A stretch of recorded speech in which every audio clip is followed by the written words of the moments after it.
Prakruti is your constitution and Prakruti is your unique personality.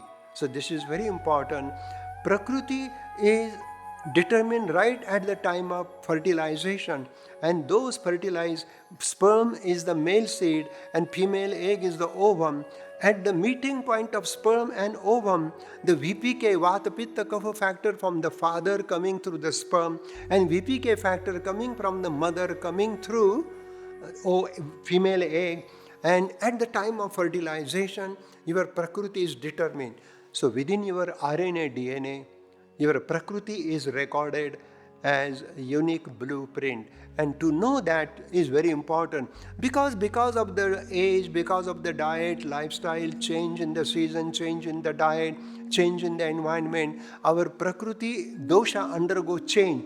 This altered status of Vata Pitta Kapha is called Vikruti. So Prakruti is your uniqueness and Vikruti is altered status of your Vata Pitta Kapha. If we know Prakruti Vikruti paradigm, that is the basic paradigm, so that we can establish the balance so that person can live long, happily and healthily.